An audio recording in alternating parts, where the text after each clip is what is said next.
நாடகத்தின் தலைப்பு சுந்தர் பிச்சை கனவுகளின் நாயகன்.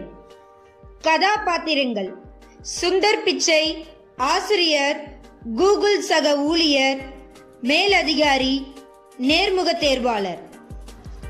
காட்சி 1. பள்ளிப் பருவம். சுறுசுறுப்பான மாணவன். இடம்: சென்னை ஜவஹர் வித்யாலயா பள்ளி. ஆசிரியர் வகுப்பறையில் கடினமான கணித கேள்விகளை கேட்டுக்கொண்டிருக்கிறார். இந்த 10 தொலைபேசி எண்களையும் அதன் முகவரிகளையும் யாரால் ஒருமுறை பார்த்துவிட்டு சொல்ல முடியும்? சார், நான் சொல்றேன் சார். ஆச்சரியமாக இருக்கிறது சுந்தர். உனது இந்த நினைவாற்றல் ஒரு நாள் உலகையே உன் பக்கம் திரும்ப வைக்கும்.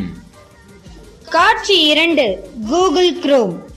அந்த புரட்சிகரமான யோசனை. இடம்: கூகுள் அலுவலகம். 2006ஆம் ஆண்டு ஒரு முக்கியமான மீட்டிங் நடைபெற்றுக் கொண்டிருக்கிறது. சுந்தர், எதற்காக நாம் தனியாக ஒரு பிரவுசர் உருவாக்க வேண்டும்? ஏற்கனவே மைக்ரோசாஃப்ட் இன்டர்நெட் எக்ஸ்ப்ளோரர் இருக்கிறது. ஆனால் அது மிகவும் மெதுவாக இருக்கிறது.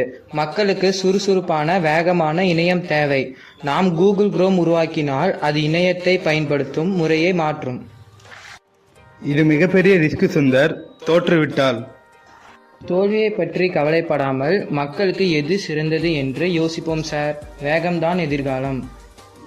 இந்த விடாமுயற்சியால் இன்று குரோம் உலகின் முதன்மையான பிரவுசர் ஆனது. காட்சி 3. எளிமையின் சிகரம். இடம்: ஒரு நேர்காணல். சுந்தர் பிச்சை தனது தனிப்பட்ட பழக்க வழக்கங்களை பகிர்ந்து கொள்கிறார். நான் இன்றும் காலையில் எழுந்தவுடன் பழைய செய்தித்தாள்களை படிக்கின்றேன் சார். என் பழைய வாழ்க்கையை நான் மறக்கவில்லை.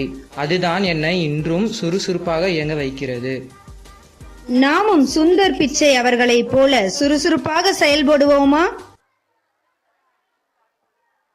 விழுந்தபோது சிரித்த உலகமே வியக்கும்படி நீ